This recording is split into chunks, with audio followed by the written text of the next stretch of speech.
সাদনানের থেকে ছাড়া পাওয়া মাত্র প্রিয়তা চোখ বন্ধ করে জোরে জোরে শ্বাস টানে।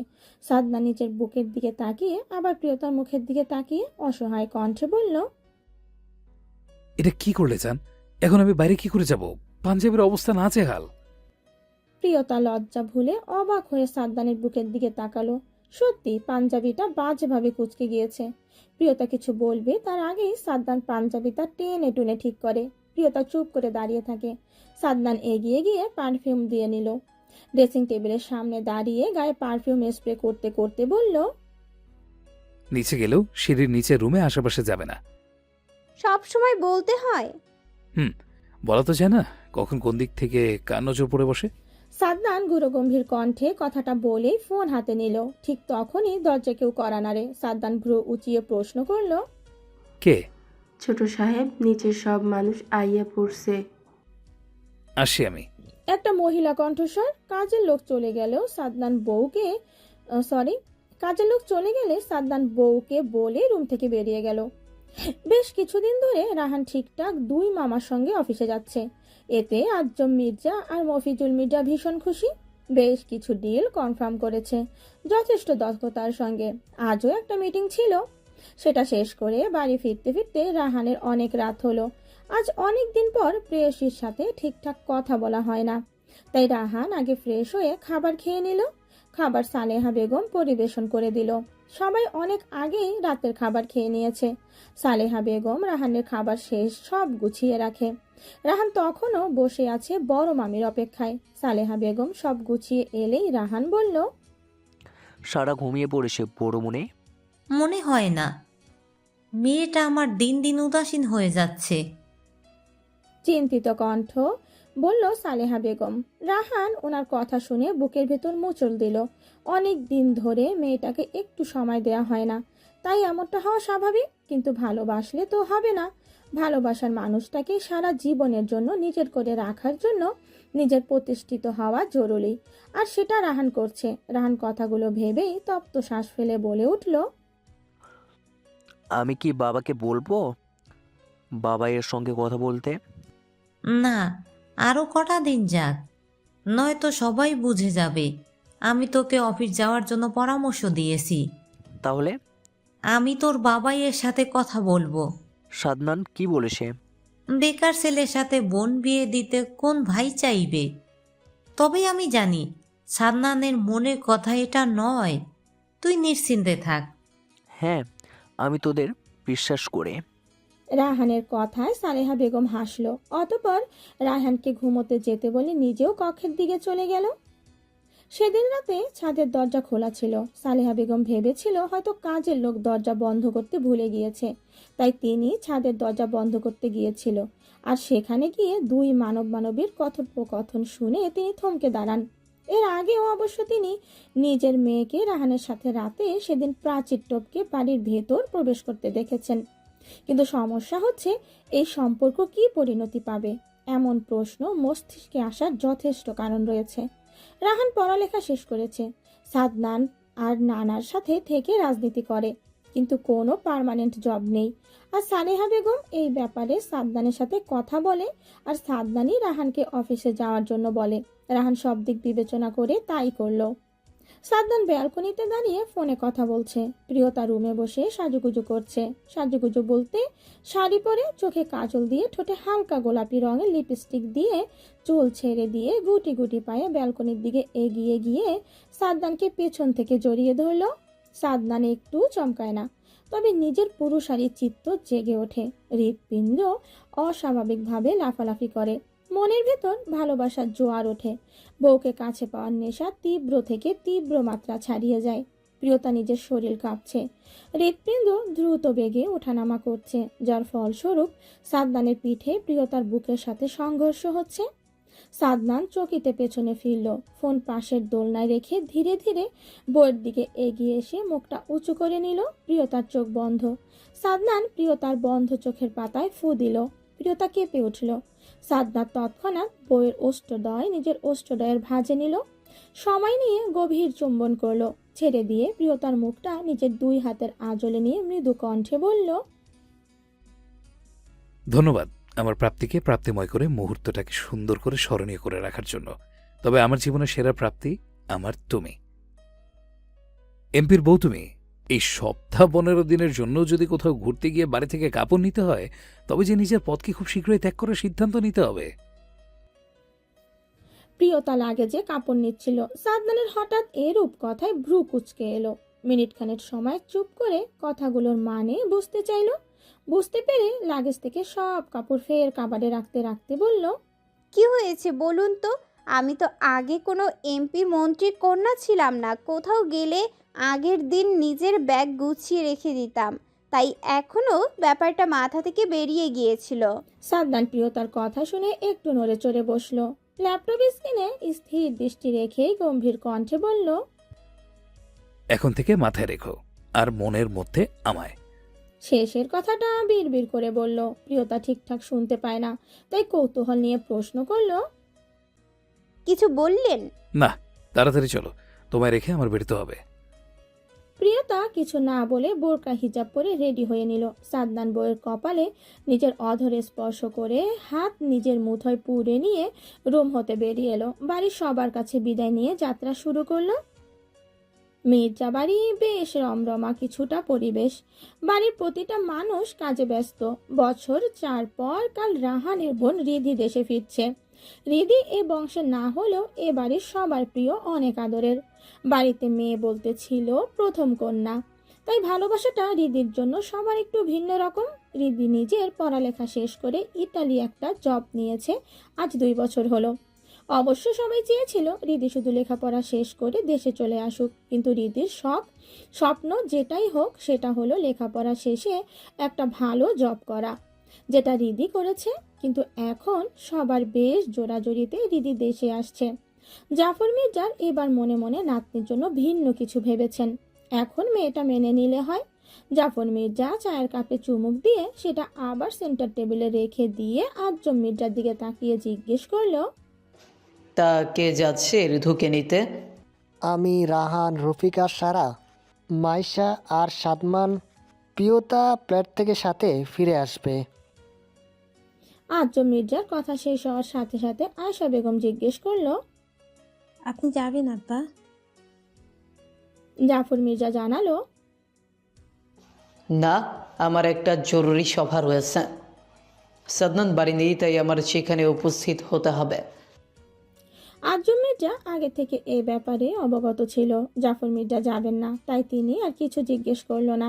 এই রাজনীতি ওনার একদম পছন্দ নয়। শুধু বাপ আর ছেলের এসব করে বলে একটু একটু এখানে সেখানে যায়, নয়তো এসবের ধার প্রান্তে তিনি যেত না। কি সব উটকো ঝামেলা এসব। মনে হয় ইচ্ছে করে জেনে বুঝে নিজের সঙ্গে বিপদ নিয়ে চলাফেরা করা। যদিও মৃত্যুর স্বাদ একদিন আল্লাহর সৃষ্টি, সব জীবকে গ্রহণ করতে হবে, তারপরও এসব ওনার একদম পছন্দ নয়। কবির ভার্সিটি থেকে ফিরে আসার সময় তিন্নিকে সাথে নিয়ে এসেছে। আজ কালাম খান দুপুরে অফিস থেকে চলে এসেছে। রান্না মোটামুটি করে রেখেছে সব, কিন্তু কবির যখন তিন্নিকে কালাম খানের সাথে পরিচয় করিয়ে নিজের রুমে ফ্রেশ হতে গেল, তিন্নি সেই সুযোগে আরও কিছু খাবারের আইটেম বানিয়ে নিল। নিজে গেস্ট রুমে গিয়ে ফ্রেশ হয়ে নিল। টেবিলে খাবার দেওয়ার পর কবির আসছে না। কালাম খান ছেলের উপর বিরক্ত হলো। তিন্নিকে বলল, মা দেখো তো ও কি করছে, আমার পেটে ইঁদুর ছুটছে, খাবারের গন্ধে আরো বেশি করছে। কি দারুণ দেখতে হয়েছে, খেতে নিশ্চয়ই আরো সুস্বাদু। তিন্নি হাসলো। কবির ওকে সব বলেছে। কালাম খান নিজের রান্না সব সময় নিজে করে খায়, সেজন্যই তো এসেই রান্নাঘরে চলে গেল। তিন্নি প্লেট হাত থেকে টেবিলের উপর রেখে বলল, আঙ্কেল আমি। তিন্নিকে থামিয়ে দিয়ে কালাম খান চোখের ইশারা করে সিঁড়ির দিকে দেখিয়ে বলল, তুমি বসে পড়ো, ও চলে এসেছে। কালাম খানের ইশারা অনুযায়ী তিন্নি দৃষ্টিপাত করতেই দেখা মেলে কবিরের। ট্রাউজার পরনে একটা গাঢ় সবুজ রঙের টি শার্ট গায়ে, দেখতে চমৎকার লাগছে। কিন্তু তিন্নি বেশিক্ষণ তাকিয়ে না থেকে দৃষ্টি ঘুরিয়ে নিল। কবির এসে কালাম খানের অপোজিটে বসলো। তিন্নি বিধায় ভুগে কার সাইডে বসবে, তবে কালাম খানের পাশের চেয়ারটা বসাটা উত্তম মনে হলো। তাই তো সবার প্লেটে খাবার দিয়ে কালাম খানের পাশে বসলো। কালাম খান ছেলের দিকে তাকিয়ে বিশ্বাস জয় করা হাসি হাসলো, যার অর্থটা কবির সুন্দর করে বুঝতে পারে। তিনি তার মেয়ে পেয়ে গিয়েছে। খাবার শেষে তিন্নি সব গুছিয়ে রাখে। কালাম খান আর কবির খান লিভিং রুমে বসে আছে। তিনি সব গুছিয়ে রেখে সেখানে এলো। আঙ্কেল আজ আসি আমি। তুমি বসে পড়ো, ও চলে আসছে। কোথাও যেতে হবে না, তুমি বসো। কবির, তুমি তিন্নির সাথে কথা বলো, আমি একটু পর আসছি। শেষের কথাটা কবিরকে উদ্দেশ্য করে বলে তিনি নিজের রুমের উদ্দেশ্যে চলে গেল। বাবা চাইছেন আমাদের বিয়েটা আজ দিতে। কবির কোনো ভনিতা ছাড়াই বলে দিল। তিন্নি চোখ বড় বড় করে কবিরের দিকে তাকালো। বুক কাঁপছে। এই মুহূর্তে কি বলা উচিত সেটা মাথায় আসছে না, তবে মনের ভেতর একটা প্রশ্ন করছে। আর দেরি না করে কবিরকে সেটা বলেই ফেলল। আপনি চান না? কবির সোফা ছেড়ে উঠে এলো। গেঞ্জিটা টেনে টুনে ঠিক করে 2 হাত ট্রাউজারের পকেটে রেখে শটান হয়ে ঠিক তিন্নির মুখের বরাবর দাঁড়িয়ে বলল, সেটা তোমার মতামতের উপর ভিত্তি করবে, তবে আমি আগেই বলেছি তুমি সময় নাও, কিন্তু উত্তরটা আমি সময় শেষ হয়ে চাই। আর তুমি হয়তো ভুলে যাচ্ছ আমি তোমায় ভালোবাসি, অ্যান্ড বিয়ে করার প্রস্তাবটাও আমিই দিয়েছি। মাইশা কনসেপ্ট করেছে। কথাটা আয়ান জানা মাত্র একরকম পাগলামি শুরু করে দিয়েছে। মাইশাকে কিছুতেই এখন মির্জাবাড়ি যেতে দিবে না, আর এয়ারপোর্টে তো একদমই নয়। আয়ানের এমন পাগলামো দেখে শফিক সওদাগর তৎক্ষণাৎ লজ্জায় লিভিং রুম ত্যাগ করেন। আর মিতা সওদাগর আয়ানকে এটা সেটা বলে বোঝাচ্ছে। মাইশা নিজেও লজ্জায় আড়ষ্ট। কাল রাতেই আয়ান একটা প্রেগন্যান্সির কিট এনেছিল। মাইশা পরে পরীক্ষা করে দেখবে বলে সেটা রেখে দিয়েছিল ঠিকই, কিন্তু আয়ান যখন কফি নিতে রুম থেকে বেরিয়ে আসছিল তখন মাইশা পরীক্ষা করে পজিটিভ আসছিল, কিন্তু সারপ্রাইজ দেবে ভেবে রেখে দিয়েছে। আর আজ সকালে মির্জাবাড়ি থেকে ফোন আসায় ভাবে রাতে বলবে, কিন্তু জিনিসটা যে আয়ানের হাতে পড়ে যাবে মাইশা কোশমিন কালেও ভাবতে পারেনি। মাইশার ভাবনার মাঝে আয়ান নিজের মাকে উদ্দেশ্য করে বলল, মা দেখো, তুমি ওর হয়ে একদম সাফাই গাইতে আসবে না। তুমি জানো না ও কত বড় বাদর। এই আপনি কি বললেন? আমি বাদর? তাহলে বিয়ে কেন করছেন? তার মানে আপনিও বাদর। মাইশার কথা শুনে শব্দ করে হেসে উঠল। আয়ান ভ্যাবাচাকা খেলো। চোখ ছোট ছোট করে মায়ের দিকে তাকিয়ে গম্ভীর কণ্ঠে বলল, আমি হোটেলে আছি, অনেক কাজ, রাতে ফিরে আসবো। আর আয়ান বাড়ি থেকে বেরিয়ে গেল। মাইশার সামান্য মন খারাপ হলো, কিন্তু সেটা আয়ানের এত যত্ন, সচেতনতা, নিজের ভালোবাসার মানুষটাকে হারানোর ভয় সব দেখে মুহূর্তে খারাপ লাগা উবে গেল।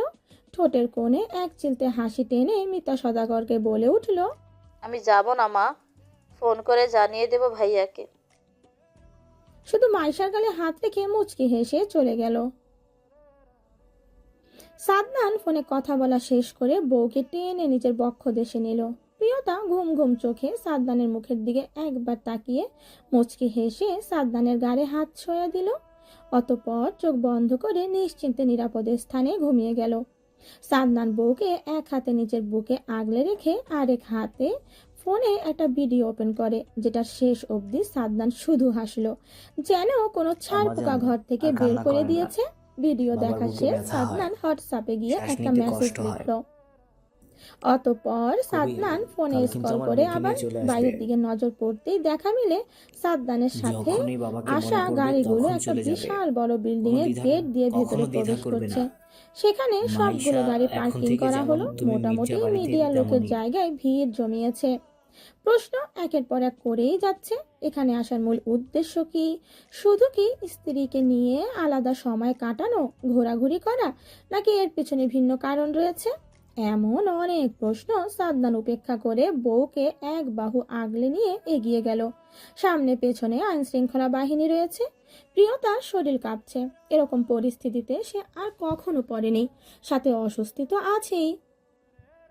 তিনি অনুভূতিহীন, আসলে অনুভূতিহীন বললে ভুল হবে। মেয়েটা ভাবতে পারেনি এতটা সহজে নিজের ভালোবাসার মানুষটাকে নিজের করে পেয়ে যাবে। তাই এই মুহূর্তে কি বলা উচিত বা কেমন রিয়াকশন দেওয়া দরকার বুঝতে পারছে না। বাড়ি ভর্তি মানুষ, এর মধ্যে বেশিরভাগ মির্জা বাড়ির লোকজন আর যা কয়েকজন পাড়া প্রতিবেশী। বিয়ে হয়নি, একটু পর বিয়ের কাজ শুরু হবে। মাইশার বাবা তিন্নির বাবা হয়ে সাক্ষী দেবে। তিন্নির এখানে সবচেয়ে বড় ধাক্কাটা খেয়েছে। মির্জাবাড়ির সবাই তিন্নিকে বুঝতেই দিচ্ছে না মেয়েটা পরিবার নেই। সাদনান ফোন করে একবার তিন্নির সাথে কথা বলেছে। তিন্নি নিজের কেমন সব স্বপ্ন মনে হচ্ছে।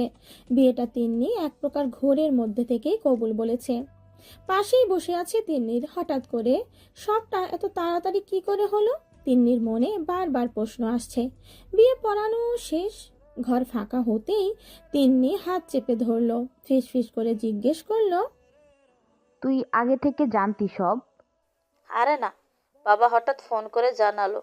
হয়তো বড়রা আগে থেকে সব প্ল্যান করে রেখেছিল, তাই এত দ্রুত সব আয়োজন হলো। তিন্নি আর কিচ্ছু বলল না, চুপ করে বসে রইল। রাত হয়তো 8টার বেশি সময় বাজে। আস্তে আস্তে বাড়ি ফাঁকা।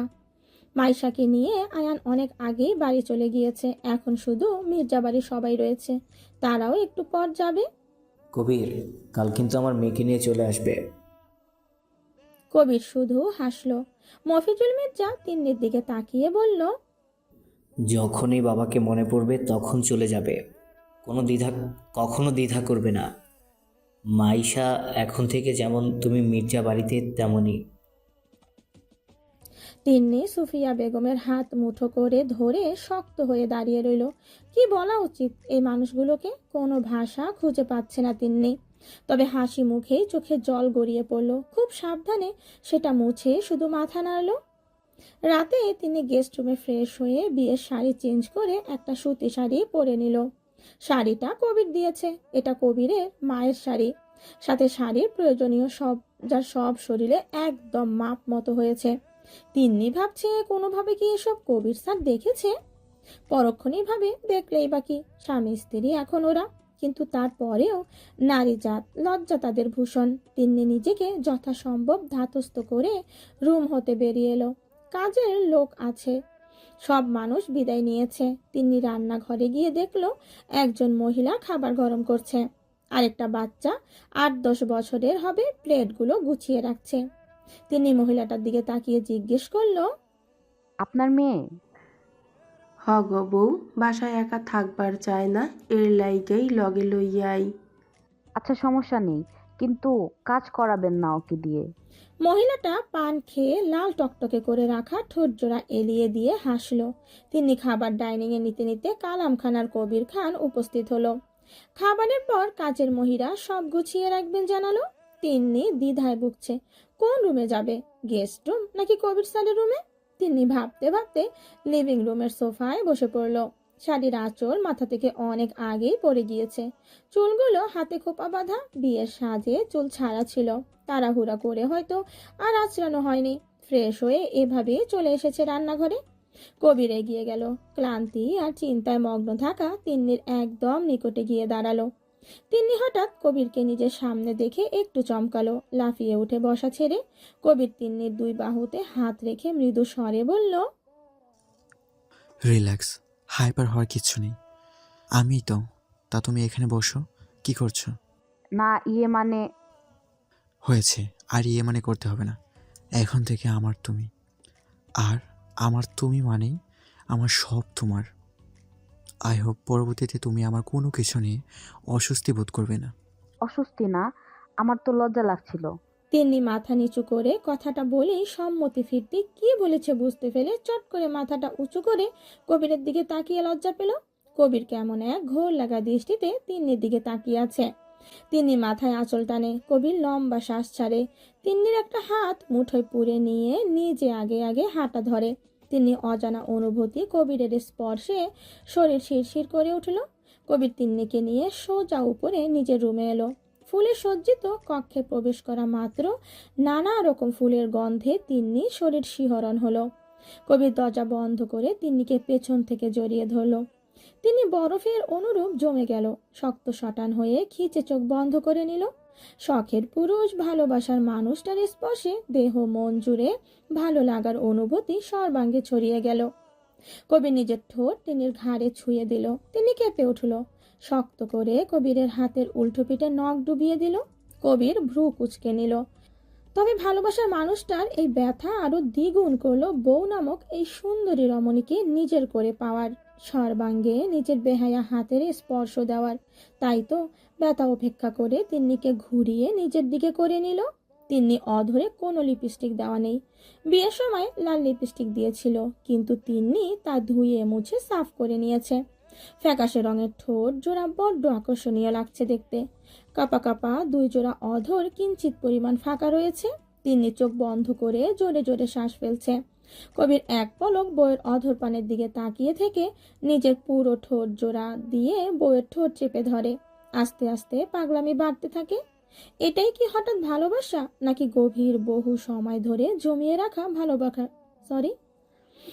এটাই কি হঠাৎ ভালোবাসা, নাকি গভীর বহু সময় ধরে জমিয়ে রাখা ভালোবাসা প্রকাশ করছে? তিনি বুঝতে পারল না। জান জান আমার কথাটা সাদনানের পুরো কথাটা না শুনেই প্রিয়তা হেঁচকি তুলে কাঁদতে কাঁদতে এক নাগারে বলতে লাগলো, প্লিজ না, স্পর্শ করবেন না আমায়। বাড়ি যাব, আমি বাবার কাছে যাব। সাদনান নিজের বাড়িয়ে রাখা হাতটা গুটিয়ে নিল। প্রিয়তা বিছানার এক কোণায় গুটিসুটি মেরে বসে কান্না করছে। চোখে মুখে ভয়ের ছাপ বিদ্যমান। সাদনান নিজের ওপর রাগ হলো, ইচ্ছে করছে সব ধ্বংস করে দিতে। কোন কুক্ষণে ফোনটা রুমে ফেলে গিয়েছিল। যদি না ফোনটা ফেলে যেত, আর না তার বউ এসব কিছু দেখতো, আর না ভয় পেত। সাদনান দুই হাতে শক্ত করে নিজের চুল খামচে ধরে। আজ 3 দিন হয় প্রিয়তা সওদাগর বাড়িতে রয়েছে। এর মধ্যে একদিনও সাদনান প্রিয়তার সাথে কোনো যোগাযোগ করেনি। সেদিন রাত 3টা বাজে সাদনান সত্যি প্রিয়তার কথা অনুযায়ী প্রিয়তাকে সওদাগর বাড়ি দিয়ে গিয়েছে। বাড়ির প্রতিটা সদস্য অবাক হয়ে চোখে মুখে প্রশ্নের ছাপ। তখন সাদনান শুধু শফিক সওদাগরকে উদ্দেশ্য করে একটা কথাই বলেছিল, যে আমাকে মারতে চাইবে আমি অবশ্যই তাকে ছেড়ে দেব না। আর এটা করা যদি দোষের হয় তাহলে আমি সেই দোষের দোষী। প্রিয়তা কথার গভীরতা বোঝেনি, তবে কোথাও একটা ভুল বোঝাবুঝি হচ্ছে সেটা বুঝতে পারছে। প্রিয়তা আনমনে নিজের রুমে পড়ার টেবিলে বসে কথাগুলো ভাবছিল। সামনে একটা বই খুলে রাখা, কিন্তু দৃষ্টি তার অন্যদিকে। শফিক সওদাগর আর গোছে মেয়ের পাশে বিছানায় বসলো। প্রিয়তা হঠাৎ কারো অস্তিত্ব টের পেয়ে ভরকালো। বিছানায় বাবাকে দেখে একটু নড়েচড়ে বসলো। বইটা বন্ধ করে হাসার চেষ্টা করে বলে উঠল, বাবা কখন এলে? শফিক সওদাগর ম্লান হেসে মেয়েকে কোলে শোয়ার আহ্বান জানান। প্রিয়তা চেয়ার ছেড়ে বিছানায় বাবার কাঁধ ঘেঁষে বসলো। শফিক সওদাগর হাসলো। প্রিয়তা বাবার বুকে মাথা রাখলো। আজ কটা দিন কোথাও যেন একটু শান্তি নেই। কেন এমন লাগে? তবে এখন একটু ভালো লাগছে। প্রিয়তা শ্বাস টানে লম্বা, বাবার গায়ের গন্ধ শোকে। শফিক সওদাগর শব্দ করে হাসলো। মেয়েটা ছোটবেলার অভ্যাস এখনো গেল না। হাসি থামিয়ে মেয়েকে আদর করলো। চুলগুলো কানের পিছে গুজে দিতে দিতে বলল, আব্বা, কখনো কখনো আমাদের নিজেদের ভালোর জন্য খারাপ করতে হয়। মানুষ বড্ড স্বার্থপর, তাই এটা বড়ই স্বাভাবিক। বাবা, বাবা উনি। প্রিয়তার উত্তেজিত হয়ে কিছু বলতে চাইলো, তবে প্রিয়তার পুরো কথা না শুনে শফিক সওদাগর বলে উঠল, খারাপ মানুষ কখনো ভালো হয় না। আর প্রাক্তন এমপি রাজীব কখনো ভালো লোক ছিল না, তাই ওনার ভালো হওয়ার কোনো চান্স নেই। আল্লাহ ভালো খারাপ দুটি দিয়েই মানুষ তৈরি করেছে। তুমি সেদিন রাতের কথা ভুলে গিয়েছো। কতটা জানোয়ার হলে একটা মানুষ একের পর এক ভুল করতেই পারে। আজ থেকে 5 বছর আগে তুমি যথেষ্ট ছোট ছিলে। সেবার ইলেকশনের সময় এই এমপি 3 জনকে মার্ডার করেছিল। নিজের ড্রাগসের ব্যবসা ছিল। পুলিশের কাছে ধরা পড়ে নিজের স্ত্রীকে ফাঁসিয়ে দিয়েছিল। তুমি জানো এর কোনো তদন্ত হয়নি, কোনো কেস হয়নি। এবার সাদনানের অবস্থা তেমনই হতো। হয় শত্রুকে একেবারে বিনাশ করো, না হয় নিজে বিনাশ হওয়ার প্রস্তুতি নাও। এখন এখানে তোমার মতামত কি? প্রিয়তা বাকরুদ্ধ হয়ে গেল। একটা মানুষ কতটা জঘন্য হলে নিজের স্ত্রীর সাথে বেইমানি করতে পারে প্রিয়তার জানা নেই, কিন্তু মনে হচ্ছে সাদনান খুব কমই শাস্তি দিচ্ছে লোকটাকে। আরো ভয়ঙ্কর শাস্তি প্রাপ্য এই এমপির। প্রিয়তা এমন নিশ্চুপ দেখে শফিক সওদাগর হাসলো। মেয়ের কপালে আদর দিয়ে বলল, আর সাদনানের থেকে এর পিছনে বেশি খাটছেন মন্ত্রী ওয়াসিফ দেওয়ান। তাই তুমি নিশ্চিন্তে থাকতে পারো, সাদনান কোনো খারাপ কিছু করছে না। ভাবো, সময় নাও, আর কাল একটা সারপ্রাইজ আছে আব্বা। প্রিয়তা এবার যেন অবাক না হয়ে পারল না। ওয়াসিফ দেওয়ান এসব করেছে? শফিক সওদাগর মেয়েকে ঘুমোতে বলে লাইট অফ করে দরজা চাপিয়ে দিয়ে চলে গেল। প্রিয়তা তখন সেভাবেই বসে থাকে। কাল কি হবে, কিসের কথা বলে গেল বাবা, ভাবতে ভাবতেই ঘুমিয়ে গেল প্রিয়তা। ওয়াসিম দেওয়ান মন্ত্রী পদত্যাগ করেছে, আর এই মন্ত্রী পদে নতুন এমপি মির্জা সাদনান শাহরিয়ারকে সিলেকশন করা হয়েছে। ছেলেটার প্রতিভা আছে, এখন সেটা দেখানোর পালা। এই গ্রামেরই গর্ব। আর কিছু শুনলাম আজ ভোরে নাকি প্রাক্তন এমপিকে ড্রাগসের সাথে পুলিশ আটক করেছিল, কিন্তু উনি এতটাই মাদকাসক্ত ছিল যে নিজেই নিজেকে কোনো বিষাক্ত কেমিক্যালের ইঞ্জেকশন নিয়ে আত্মহত্যা করেছে। প্রিয়তা আর দাঁড়ালো না, শুনতে চাইল না ভয়ঙ্কর সেই ঘটনা। সে দেখেছে এমপিকে এত পরিমাণ ড্রাগস দেওয়া হয়েছে যে আজ 1 মাস নাগাদ তাতে একজন মানুষ সুস্থ থাকা দুষ্কর। মস্তিষ্ক অচল হওয়া স্বাভাবিক বিষয়, আর এতে করে সে কি করছে না করছে কিচ্ছু ভেবেচিন্তে করবে না, আর করার পরও কোনো রকম প্রতিক্রিয়া হবে না। কিন্তু এটা কি শুনলো ও? ওয়াসিফ দেওয়ান মন্ত্রী পদত্যাগ করেছে, আর সেখানে সাদনানকে সিলেকশন করা হয়েছে। আজ সারা ভার্সিটি যায়নি, অজ্ঞতা বাধ্য হয়ে প্রিয়তাকে একাই যেতে হয়েছে। যদিও আয়ান সকালে নিয়ে এসেছিল, আর এসে নিয়ে যাবে সেটাও বলেছিল, কিন্তু প্রিয়তা আসতে বারণ করেছে। উপজেলা থেকে অটো নিয়ে বাড়ি ফিরেছে, কিন্তু আজ অটোওয়ালা রাস্তার মাথাতেই নামিয়ে দিয়েছে, এদিকে আসেনি। যার ফলে রাস্তার পাশে চায়ের দোকানগুলো পেরিয়ে আসার সময় উপরোক্ত কথাগুলো কানে এলো। বাড়ি ফিরে প্রিয়তা আগে ফ্রেশ হলো। রুম থেকে বেরিয়ে খাবার ঘরে আসতেই বাবা, ভাই, মাইশা সহ মাকে ওর জন্য অপেক্ষা করে বসে থাকতে দেখে বলল, কতবার বললাম খেয়ে নাও, আমার জন্য বসে থাকতে হয়? আর আপু তুমি এখন নিজে একা নয়, মনে রাখতে হবে, তাই টাইম মতো খাবার খেয়ে নিবে। মাইশাকে উদ্দেশ্য করে বলল। মাইশা হাসলো, অতঃপর প্রিয়তাকে খাবার বেড়ে দিল। কেউ কোনো কথা না বলে খাবার খেয়ে নিল। বোনু, শুনেছি কিছু? আয়ানের প্রশ্নে প্রিয়তা নির্লিপ্ত জবাব। হ্যাঁ। আজ ভয় করেনি? প্রিয়তা দৃষ্টি এবার পুরোপুরি আয়ানের দিকে দিল, কণ্ঠ গম্ভীর করে বলল, না, অপরাধ করলে শাস্তি পেতে হয়, হয়তো সেটা পরকালে কিংবা দুনিয়াতে।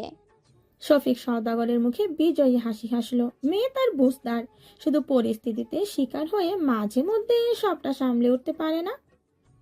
রাত 1:30টার দিকে প্রিয়তা নিজের মুখের ওপর কারো উষ্ণ নিঃশ্বাসে আছড়ে পড়তেই তন্দ্রা ছুটে গেল। ধপ করে চোখ খুলতেই ডিম লাইটের কমলা রঙের আবছা আলোয় বলিষ্ঠ পুরুষ সাদনানকে দেখে চোখ আরো বড় বড় হয়ে গেল। শোয়া থেকে উঠতে গেলেই হাতে চাপ অনুভব করলো। সাদনান বিছানার সাথে ওর হাত শক্ত করে চেপে ধরে আছে। প্রিয়তা ভুরু কুঁচকে একবার হাতের দিকে তাকিয়ে ফের সাদনানের দিকে তাকিয়ে বলল, ছাড়ুন। সাদনান ছেড়ে দিল, সোজা হয়ে বসলো। প্রিয়তা ছাড়া পাওয়া মাত্র ধরফরিয়ে উঠে বসলো। নিজের শরীরের দিকে তাকিয়ে বিছানার পাশ থেকে তড়ি ঘড়ি করে ওড়না নিল। সাদনান অদ্ভুত দৃষ্টিতে তাকিয়ে বলল, এমন ভাব মনে হচ্ছে আজ প্রথম এমন হলো। মনে করে দেখো, কতবার ওই ওড়না আমি নিজ হাতে খুলে ছুঁড়ে ফেলেছি। ছি, কি অসভ্য কথা। প্রিয়তার কান গরম হয়ে গেল। সাদনান প্রিয়তার দিকে ভ্রু কুঁচকে তাকিয়ে রইল। এত রাতে আপনি বাড়ি যাননি? কখন এসেছেন? খাবার খেয়েছেন? রিল্যাক্স, একসঙ্গে এত কোশ্চেন। খাবার খেয়ে নিয়েছি, সবাই জানতো আমি আসবো। তাছাড়া রাতে না আসলে সাথে সিকিউরিটি আনতে হতো। আর এই মুহূর্তে আমি আমার শ্বশুরবাড়ি আছি, এটা এলাকায় জানাজানি হোক আমি চাইছি না। সাদনান একটু এগিয়ে বসলো। প্রিয়তার মুখ নিজের হাতের আঁচলে নিয়ে বলল। প্রিয়তা সাদনানের মুখের দিকে এক পলক তাকিয়ে রইল। সাদনানের গায়ে একটা গাঢ় নীল রঙের শার্ট, কালো প্যান্ট, মারাত্মক সুন্দর দেখতে লাগছে পুরুষটাকে। মুখবর্তী ক্লান্তির ছাপ স্পষ্ট, কিন্তু চোখে তার ঘোর লাগা চাহনি। প্রিয়তার শরীর শিরশির করে উঠল। সাদনান প্রিয়তাকে হঠাৎ ছেড়ে দিল। পাশে শুয়ে চোখের ওপর হাত ভাঁজ করে রেখে বলল, শুয়ে পড়ো, কাল সকালে মির্জাবাড়ি যেতে হবে। প্রিয়তার কান্না পেল। বুঝতে পারলো সাদনান এখনো রেগে আছে। অবশ্য রেগে থাকবে না কেন, কি কষ্টটাই না দিয়েছে ও। কতগুলো কথা শুনিয়েছে কিছু না জেনে শুনে। একটু এগিয়ে এসে সাদনানের বুকের ওপর মাথা রাখে আলগোছে। সাদনান নড়ে না। প্রিয়তার এবার সত্যি কান্না চলে এলো। চোখ হতে অশ্রু গড়িয়ে সাদনানের উন্মুক্ত লোমযুক্ত বুকে স্পর্শ করা মাত্রই সাদনান অস্থির হয়ে ছোঁয়া থেকে উঠে বসলো। প্রিয়তাকে আগলে নিয়ে বলল, আরে বোকা মেয়ে, কান্না কেন করছো? আই এম সরি সাদনান ভাই। আমি তোমার ভাই। সাদনান ভ্রু কুঁচকে জিজ্ঞেস করলো। প্রিয়তা নড়ে চড়ে বসে।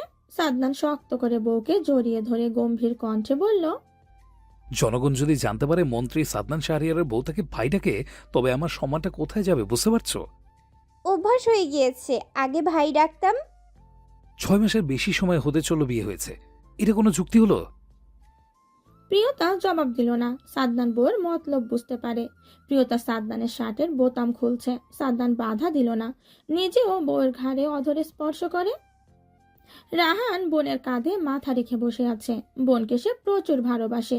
হৃদি নিজেও ভাইকে অনেক স্নেহ করে, আদর করে। ঝগড়া কি জিনিস হয়তো এই দুই ভাই বোন জানে না। অনেক মিল তাদের মধ্যে, একে অপরকে নিজেদের সব কথা শেয়ার করে। এই যে রাহান সারাকে ভালোবাসে এটা রিধি জানে, আবার রিধি যে ওয়াসিফ দেওয়ানের ছেলেকে ভালোবাসে এটাও রাহান জানে। কিন্তু রিধি ছেলেটাকে পাত্তা দেয় না। কি ভয়ঙ্কর কথা! মন্ত্রী ছেলে, তার উপর ডক্টর, এমন ছেলেকে পাত্তা দেয় না, ভাবা যায়? আর এদিকে সে মন্ত্রী বোনের সাথে প্রেম করছে, কি ভয়ঙ্কর ব্যাপার! রাহান কথার তালে ইনিয়ে বিনিয়ে বলে উঠল, তুমি ডক্টর সাহেবকে বলো আসনি কেন?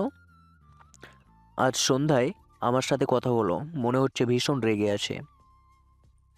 তুই ওনার সাথে কথা বলবি না? আর আমি আগেও তোকে বারণ করেছি না, তাও কেন বলিস?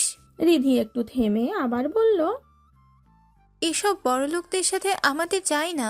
কোথায় ওনারা আর কোথায় আমরা, দেখেছিস? এটার চেয়েও বড় কথা হচ্ছে আমি নানাজানের ওপর দিয়ে এ ব্যাপারে কিছু করব না। যার খেলাম তাদের ওপর দিয়ে আমার কোনো কথা নেই। আপু, তুমি ভালো করে জানো মামারা না নানাজান কখনো তোমার কষ্ট হয় তেমন কিছু করবে না। শুধু শুধু কেন ভিতরে ভিতরে এসব ভেবে নিজের অনুভূতি ধামাচাপা দিতে চাইছো? খুব বড় হয়ে গিয়েছিস, আমাকে বোঝাতে আসে। ঘুমাতে যা। রাহান মুখ ভেঙচি কাটলো। রিদি সেটা দেখে হাসি পেল, তবে হাসলো না, চেপে রাখলো। রাহান রুম থেকে যাওয়া মাত্র হো হো করে হাসতে লাগলো। ছোটবেলার অভ্যাস এখনো গেল না ছেলেটার। রিদি হাসতে হাসতে বিছানা ঠিকঠাক করে দরজা বন্ধ করে এসে বিছানায় শোয়ার প্রস্তুতি নিচ্ছিল। ঠিক তখনই পাশে থাকা ফোনটা টুংটাং শব্দ হলো। রিদি ভ্রু কুঁচকে নিল। রাত বাজে 1:30, এত রাতে কে মেসেজ দিল? রিদি হাত বাড়িয়ে ফোনটা হাতে নিয়ে সাউন্ড বাটন চাপে। ফোনের স্ক্রিনে দৃষ্টি বোলাতেই দেখা মেলে নোটিফিকেশনে ডক্টর সাহেব দিয়ে সেভ করা একটা বিদেশি নম্বর থেকে মেসেজ আসছে। কবির বিছানায় বসে ল্যাপটপে কিছু করছিল। হঠাৎ তিন্নির প্রশ্নে তিন্নির দিকে তাকিয়ে বলল, না, তবে সাথে করে একটা নিয়ে নাও। তিন্নি তাই করলো। একটা শাড়ি ব্যাগে নিয়ে নিল আর একটা 3 পিস নিয়ে ওয়াশরুমে চলে গেল। আজ মির্জা বাড়ি যাবে ওরা। বিয়ে হয়েছে আজ 5 দিন। এই 5 দিনে মফিজুল মির্জা সহ মির্জা বাড়ির সবাই যাওয়ার জন্য রোজ ফোন করছে। কবির যেতে চায়নি, কিন্তু তিন্নি, মেয়েটার পরিবার নেই, সেটা এখন মির্জা বাড়ির সবাই বুঝতে দিতে চায় না। তাহলে সে কেন দিবে? একদিনের তো ব্যাপার। সকালে নাস্তা করেই সাদনান বউ আর বোনকে নিয়ে মির্জা বাড়ি চলে এসেছে। আয়ান আসেনি, পরে আসবে। মাইশাকেও দিতে চায়নি, কিন্তু মেয়েটা সেদিন এয়ারপোর্টে যেতে দেয়নি। মন খারাপ হতে পারে, স্বাভাবিক, তাই আর বারণ করেনি। সাদনান ওদের বাড়িতে নামিয়ে দিয়ে নিজের সিকিউরিটি নিয়ে আবার বেরিয়ে যায়। প্রিয়তা আগে ফ্রেশ হয়ে অতঃপর সারা রুমের উদ্দেশ্যে হাঁটা ধরে। রাহান ভাই, আমার হাতে লাগছে, ছাড়ুন।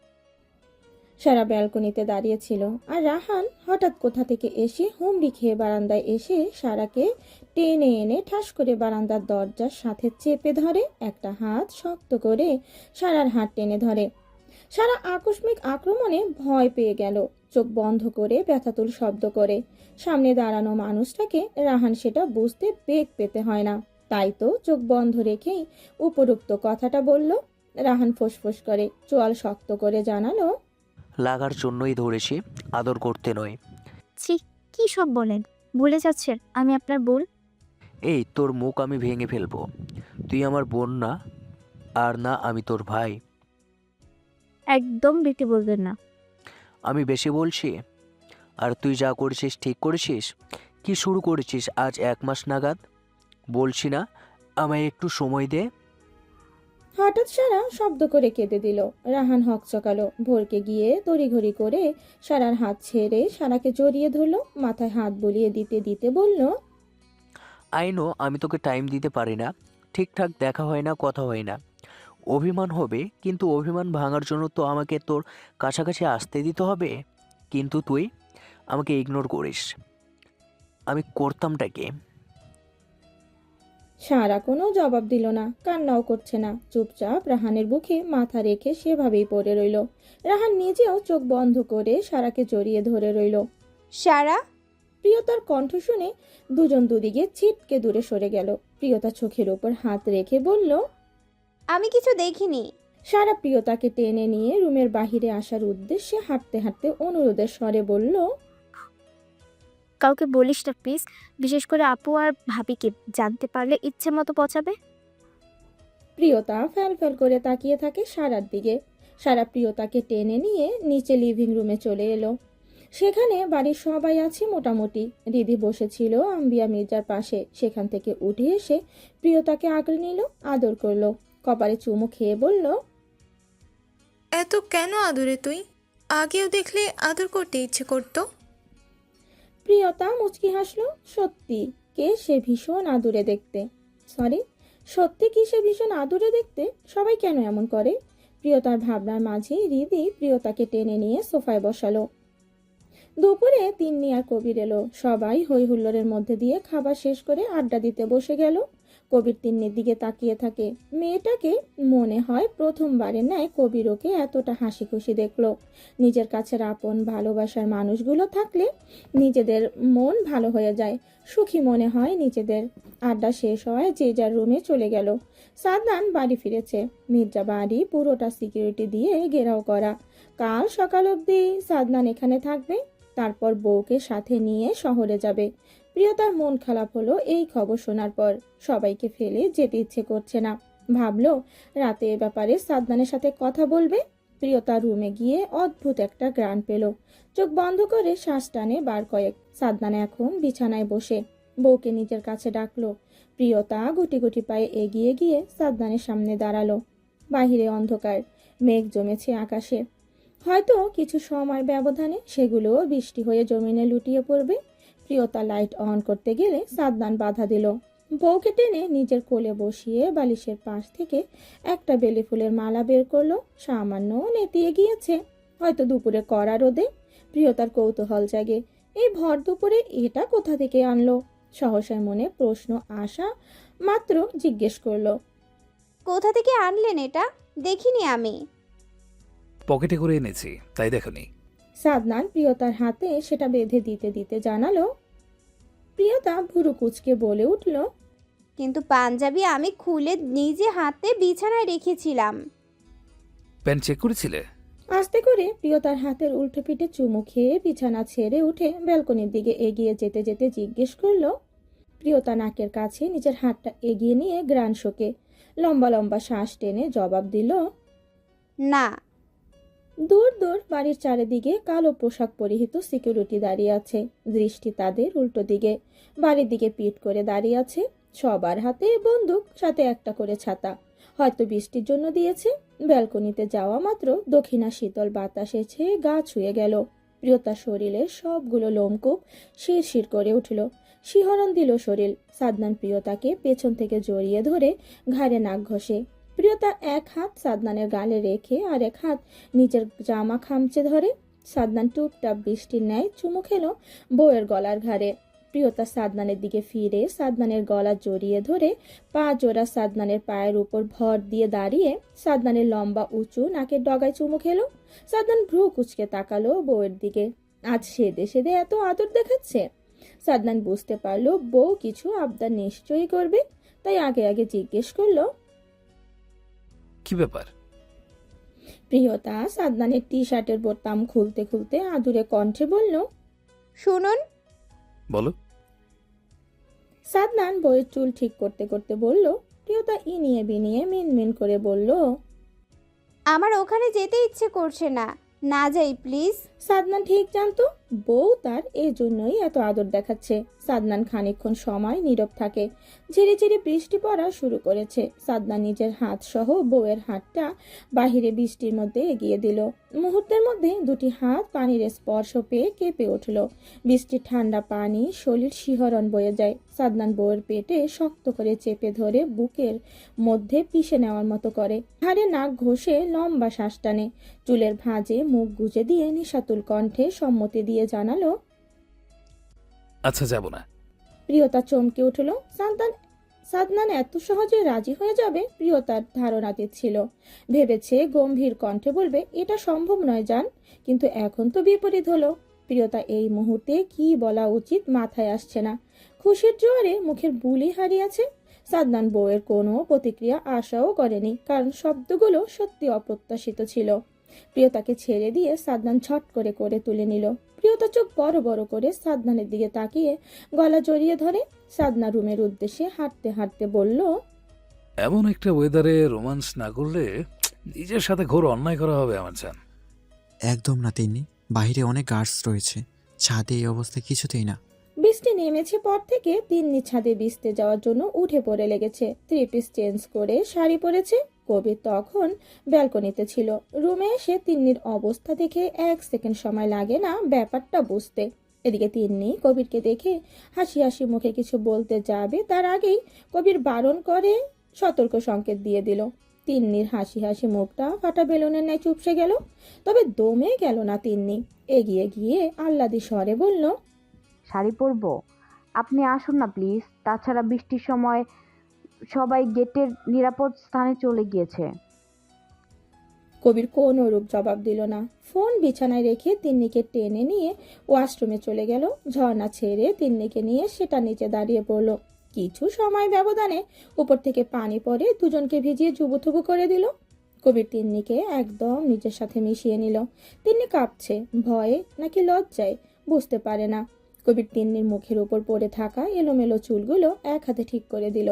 2 হাত তিন্নির কোমরে রেখে কিছুটা নিচের উপর তুলে নিল। তিন্নি 2 হাতে কবিরের গলা জড়িয়ে ধরল। কবির তিন্নির গলায় মুখ গুজে দিয়ে বলে উঠল, আমার সম্পত্তি তুমি, তোমার উপর সম্পূর্ণ অধিকার শুধু আমার। অন্য কেউ চুল পরিমাণও যদি তোমাকে দেখে আমার একদম সহ্য হবে না। রিধির সেদিন রাতের পর থেকে চিন্তায় ঘুম উড়ে গিয়েছে চোখের। মনে হয় এই বুঝি কিছু হয়ে গেল। না না, জান এসে ঠাস করে একটা চর রিধির গালে বসিয়ে দিয়ে বাজখাই গলায় বলবে, এজন্যই স্বাধীনতা দিয়েছে, আমাদের আগে কেন বলনি এসব? তখন রিধি কি জবাব দেবে? আর সত্যি বলে কি বিশ্বাস করবে সবাই? নানু ভাই আসবো? রিধি তড়িৎ গতিতে দরজার দিকে তাকিয়ে জাফর মির্জাকে দরজায় দাঁড়িয়ে থাকতে দেখে বিস্মিত হলো। বিছানা ছেড়ে উঠে গিয়ে যেতে যেতে বলল, তুমি কেন কষ্ট করতে গেলে নানা ভাই? আমাকে ডাকলে হতো। জাফর মির্জা চেয়ারে বসলো। রিধি দাঁড়িয়ে রইল। তবে ভেতরে ভেতরে ভয় পাচ্ছে, চিন্তিত হলো। হঠাৎ নানা ভাই আসার কারণ কি? রিধিকে চিন্তিত দেখে জাফর মির্জা কপালে চিন্তার ভাঁজ ফেলে গম্ভীর কণ্ঠে জিজ্ঞেস করলো, তুমি কি কিছু নিয়ে দুশ্চিন্তা করছো? হ্যাঁ, না না, কি নিয়ে দুশ্চিন্তা করব? বেশ, দেখো নানু ভাই, আমরা সবাই তোমাকে ভীষণ ভালোবাসি। তোমার সব কিছুতেই আমরা সবসময় সাই দিয়েছি। তোমার মতামতকে বরাবরই আমরা প্রাধান্য দিয়েছি। আমার মনে হচ্ছে জীবনের সবচেয়ে বড় ডিসিশনটাও তুমি নিবে। তোমার মতামতকে আমরা বেশি গুরুত্ব দিব। হঠাৎ এসব কেন বলছো? হ্যাঁ, তোমরা আমার মতামত, আমার ইচ্ছেকে গুরুত্ব দাও, তার মানে এই নয় যে আমি ভুল কিছু আবদার করলে তোমরা বিরুদ্ধতা করবে না। তাহলে আমরা কি তোমার বিয়ে শাদীর ব্যাপারে আগাতে পারি? আর তোমার কোনো পছন্দ থাকলে বলতে পারো। কক্ষে প্রবেশ করতে করতে কথাগুলো বলল আম্বিয়া মির্জা। রিধি চুপ হয়ে গেল। কি বলবো এ ভেবে পেল না। তবে মন চাইল একবার বলতে মনের মধ্যে থাকা প্রিয় পুরুষের কথা, কিন্তু এটার তো কোনো শুরু নেই। সে করেনি শুরু, তাহলে এসব বলার কোনো ভিত্তি নেই না, কোনো যুক্তি আছে? 2 চোখের প্রশ্নবোধক চাহনিতে তাকিয়ে রিধির দিকে। রিধি কোনো ভনিতা ছাড়াই স্পষ্ট জবাব দিল, না নানিজান, তোমাদের যা ভালো মনে হয় তাই করো। মাইশা একটা আচার হাতে নিয়ে বসে আছে। 3 মাস চলে সবে মাত্র। এক্ষুনি মেয়েটার অবস্থা নাজেহাল। খাবার একদমই মুখে নিতে পারে না। শরীর শুকিয়ে গিয়েছে, চোখের নিচে কালশিটে দাগ বসেছে। এসব দেখলে আয়ানের মায়া হয়। বুক চিরে দীর্ঘশ্বাস বেরিয়ে আসে। রাতের খাবারটাও খেতে পারেনি। খাবার 1 লোকমা মুখে দেওয়া মাত্র দৌড়ে বেসিংয়ে গিয়ে গড়গড় শব্দ করে পেটের ভিতরে যা ছিল সব উগড়ে দিয়েছে। আয়ান খাবার ফেলে নিজেও পেছনে পেছনে ছুটে রান্নাঘরে পানি দিয়ে ফ্রেশ করে নিজের রুমে নিয়ে এসেছে। মাইশা অবশ্য অনেক জোর করেছে খাবারটা খেয়ে আসার জন্য, কিন্তু আয়ান যায়নি। বউ খেতে পারে না, ঘুমোতে পারে না, আর সে একবেলা না খেয়ে থাকতে পারবে না কেন? আয়ানের ভাবনার মাঝেই মাইশা ভ্রু কুচকে বলে উঠল, কেন বসে আছেন, কাছে আসুন। আয়ান নড়ে চড়ে বসলো, সামান্য এগিয়ে গিয়ে মাইশার গা ঘেঁষে বসে বলল, কাছে তো বসে আছি, তোমার দূরে কেন মনে হচ্ছে? মাইশা কোনো প্রতি উত্তর করে না। আচার পাশে রেখে আয়ানের গালে হাত রাখে। আয়ান চট করে সরে বসে। বউয়ের চোখে কিছু দেখতে পাচ্ছে সে, যেটা এই মুহূর্তে করা একদম ঠিক নয়। আঙুল উঁচিয়ে বলল, মাইশা, একদম না, তুমি সহ্য করতে পারবে না। ডক্টর করার নিষেধাজ্ঞা দিয়েছে 4 মাস পর্যন্ত।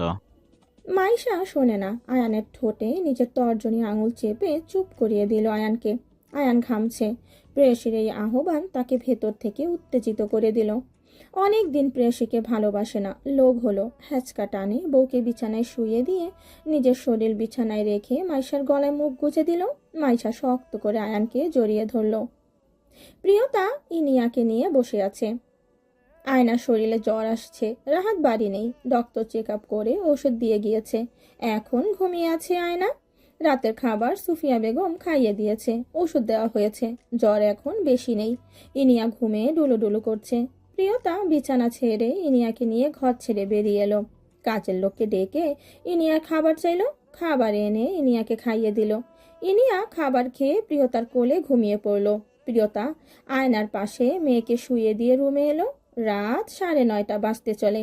সাদনান কোনো রাত বিরাতে আসে ঠিক নেই। প্রিয়তা কাবার থেকে সাদনানের ড্রেস নামিয়ে রাখে।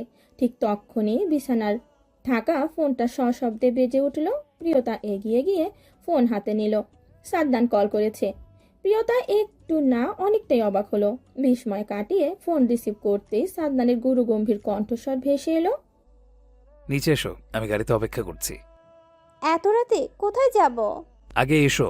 আর হ্যাঁ, যেভাবে আছো সেভাবেই। সাদনান কথা শেষ করে কল কেটে দিল। প্রিয়তা আর কিছু বলার সুযোগও পেল না, ফোন হাতে বেরিয়ে পড়ে। সাদনান গাড়িতে বসেছিল। প্রিয়তা যাওয়া মাত্র হাত বাড়িয়ে দরজা খুলে দিয়ে প্রিয়তাকে উঠে আসার জন্য ইশারা করে।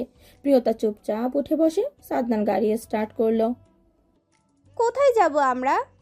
প্রিয়তা কৌতূহল নিয়ে জানতে চাইল, কিন্তু সাদনান উত্তর করলো না, শুধু বলল, আগে যাই। আধ ঘন্টা পর সাদনান তার প্রিয়তা উপজেলায় এসে পৌঁছালো। সাদনান নিজে একটা কালো মাস্ক পরে প্রিয়তাকেও একটা পরিয়ে দিল। একটা রেস্টুরেন্টে গেল দুজন। সাদনান বউয়ের হাত ধরে একদম কর্নারে একটা টেবিলে নিয়ে এগিয়ে গেল। সেখানে একজন সুদর্শন যুবক বসে আছে। সেও মাস্ক পরে আছে, কিন্তু তাও ব্যক্তিটাকে চিনতে প্রিয়তার অসুবিধা হয় না। অবাক আর বিস্ময়ে ভ্রুজোড়া টান টান করে উঠল। তিন্নি আর কবিরকে আজ যেতে দেয়নি। কবির ভার্সিটি থেকে যাওয়ার সময় তিন্নিকে নিয়ে যাওয়ার জন্য এলে কবিরকেও আর যেতে দেয়নি সবাই। সবার এত বারবার করে বলায় কবির আর বেশি জোর করেনি, থেকে গেল। রাতে খাবার খেলো একসাথেই সবাই, সাদনান আর প্রিয়তা বাদে। তিন্নি কাল রাতের পর থেকে লজ্জায় কবিরের দিকে ভালো করে তাকাচ্ছে না। কি কাণ্ডটাই না করলো কাল। তিন্নির তো সেই ঘটনা এখনো চোখের সামনে ভাসছে। আর হঠাৎ সব মনে পড়লে কেঁপে কেঁপে উঠছে। বিছানায় গা গুটিয়ে বসে তিন্নি। কবির ওয়াশরুম থেকে ফ্রেশ হয়ে এসে তিন্নিকে এভাবে বসে থাকতে দেখে ভ্রু কুচকালো। তাওয়াল নিয়ে সোফায় রেখে এগিয়ে এলো বউয়ের কাছে, বসলো।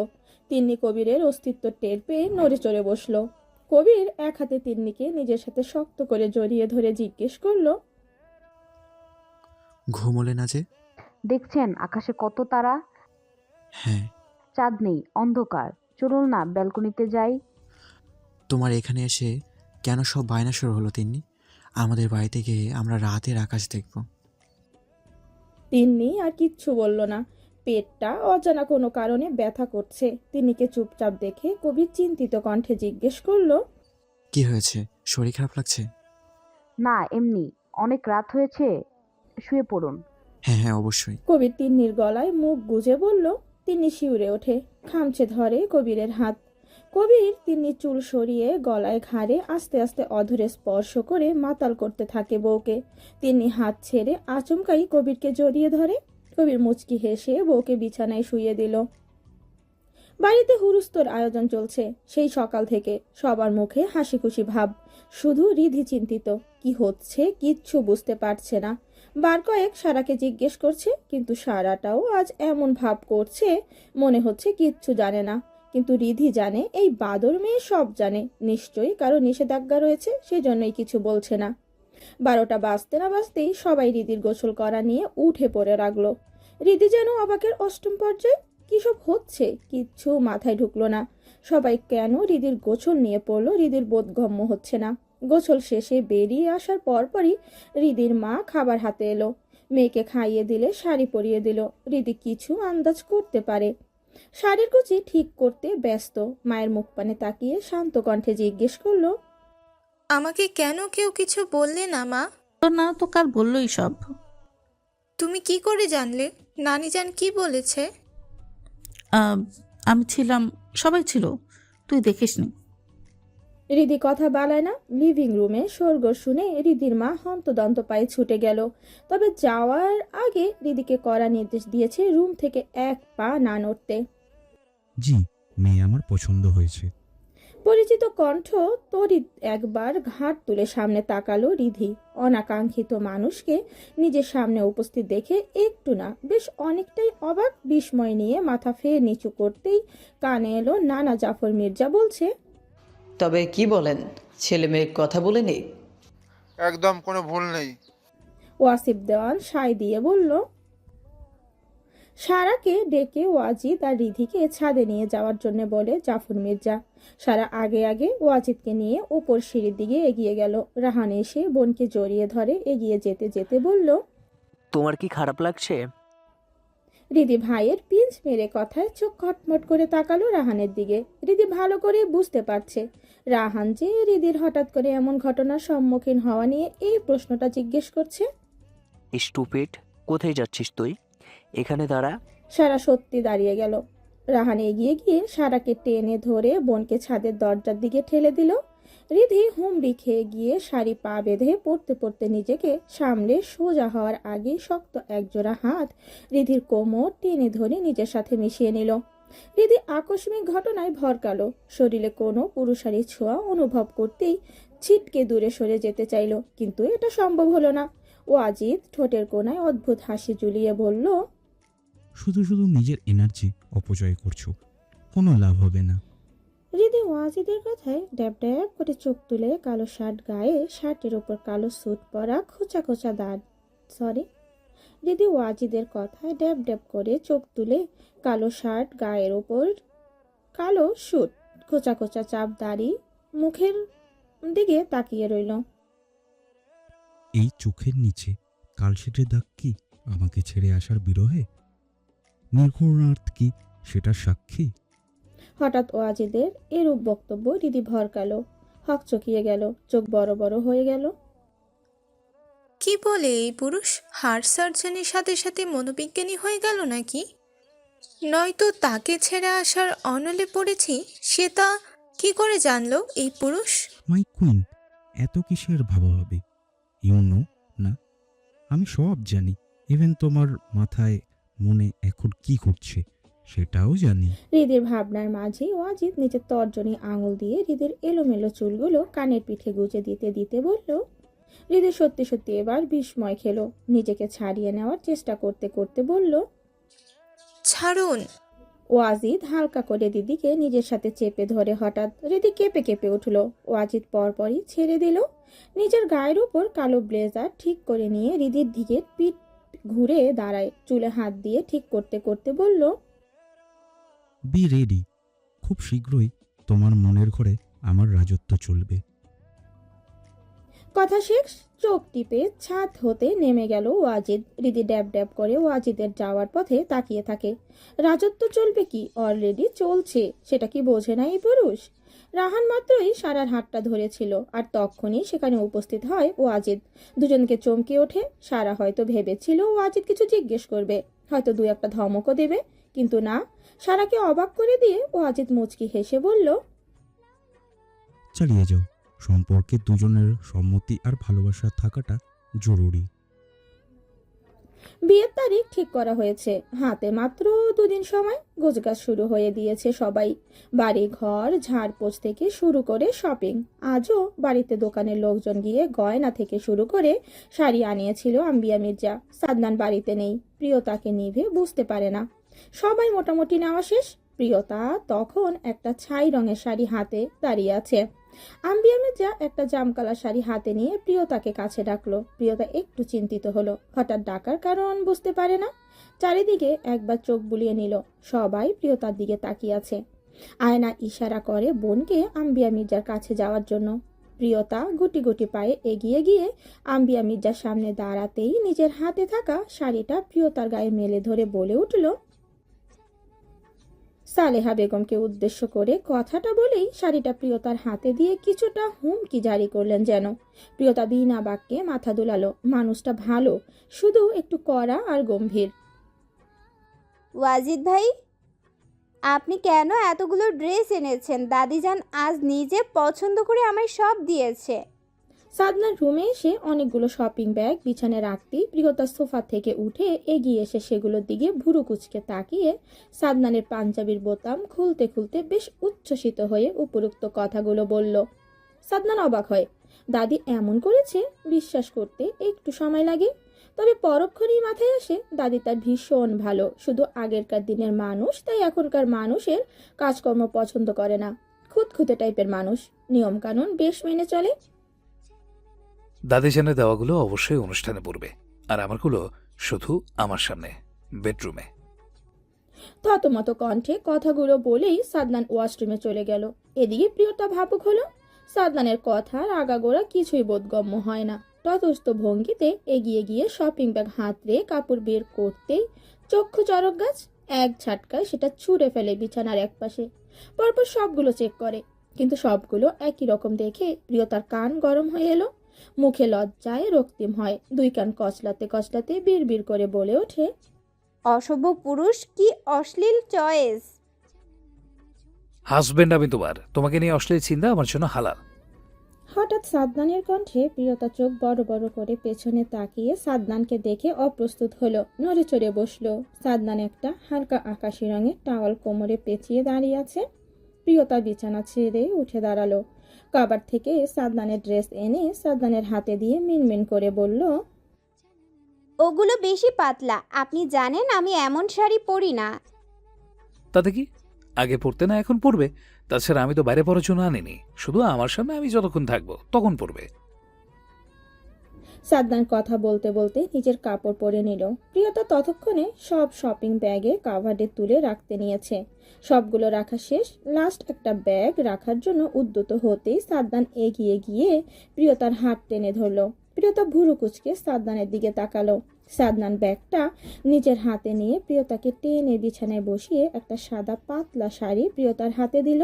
প্রিয়তা কিছু বলার জন্য মুখ খুলবে, তার আগেই সাদনান আদেশের স্বরে বলে উঠল, এটা পরে এসো ফাস্ট। প্রিয়তা লজ্জা পাচ্ছে, তবে লজ্জা ছাপিয়ে বলল, একটু পর বাহিরে যেতে হবে। যেতে হবে না, আমি আছি, তুমি পড়ে এসো। সাদনান প্রিয়তাকে ওয়াশরুমে যাওয়ার জন্য ইশারা করে নিজের রুম হতে বেরিয়ে গেল। প্রিয়তা শাড়ি হাতে বসে রইল। মন চাচ্ছে পরে আসার জন্য, কিন্তু মস্তিষ্ক বলছে, ছি, এমন শাড়ি পরা যায় নাকি? শরীরের ভাঁজ সব অনায়াসে নজরে পড়বে। দরমনা করে প্রিয়তা শাড়ি আলমারিতে তুলে রাখে। নিচে গিয়ে দেখলো সাদনান সোফায় বসে ফোন স্কল করছে, আর কাজের লোক ডাইনিং টেবিলে খাবার দিচ্ছে। প্রিয়তাকে নিচে নামতে দেখে সালেহা বেগম বলে উঠল, তুই মাথা ব্যথা নিয়ে নিচে আসার কি দরকার ছিল? আমি সাদনানের কাছে খাবার দিয়ে উপরে পাঠিয়ে দিতাম। সাদনান মায়ের দৃষ্টি অনুসরণ করে প্রিয়তার দিকে তাকিয়ে ভূত দেখার মতো চমকে উঠল, কারণ সাদনান নিচে এসে জানিয়েছে প্রিয়তার মাথা ব্যথা, তাই খাবার রুমে নিয়ে যাবে। তবে ভাবভঙ্গি এমন করলো যেন কিচ্ছু করেনি, গম্ভীর হয়ে বসে কিছু ভাবতে থাকে। প্রিয়তা সাদনানের দিকে আর চোখে একবার তাকিয়ে সালেহা বেগমের সাথে কথা বলতে বলতে রান্নাঘরে চলে গেল। খাবার শেষে সাদনান আগে রুমে চলে গিয়েছে, তা সবার সাথে আড্ডা দিয়ে রুমে এলো। বিয়ের সময় বেশি নেই, একদিন মাত্র। কাল বিকেলে হলুদ, সেই সুবাদে সব মেয়েরা কি করবে কি পরবে সব ঠিকঠাক করে নিল। তিন্নি কবিরও কাল চলে যাওয়ার কথা থাকলেও সবাই যেতে দেয়নি। এই সপ্তাহ পুরোটাই কবির তিন্নি এখানে থাকবে, এমনটাই সবার আবদার। আয়ান, মাইশা, সদাগর, বাড়ির সবাই কাল আসবে। প্রিয়তা ভীষণ খুশি লাগছে, অনেক দিন হয় মা বাবা ভাইকে দেখে না। এত সবের ভিড়ে ঘন্টাখানেক আগে রুমে হওয়া সব বেলাম ভুলে গেল প্রিয়তা। রুমে এসে প্রিয়তার ভ্রু কুচকে এলো। পুরো রুম জুড়ে অন্ধকার বিরাজ করছে। পা টিপে টিপে রুমে এসে প্রিয়তা লাইট অন করে। সাদনার চোখের উপর এক হাত ভাঁজ করে শুয়ে আছে। বোঝার উপায় নেই ঘুমিয়েছে নাকি সজাগ। প্রিয়তা এগিয়ে গিয়ে ডাকলো সাদনানকে, কিন্তু না, কোনো নড়চড় নেই মানুষটার। শুনছেন? বার কয়েক ডাকার পর সাদনার চোখ বন্ধরত অবস্থায় বলে উঠল, অনেক রাত হয়েছে, শুয়ে পড়ো। প্রিয়তার মন ক্ষুণ্ণ হলো। এগিয়ে গিয়ে কাবাড থেকে রাতের পোশাক নিতেই হঠাৎ শপিং ব্যাগগুলোর দিকে দৃষ্টি পড়তেই থমথমে খেলো। সাদনানের অভিমানের কারণটা ভালোই বুঝে এলো। আচ্ছা, মানুষটা অভিমান করেছে নাকি রেগে গেল?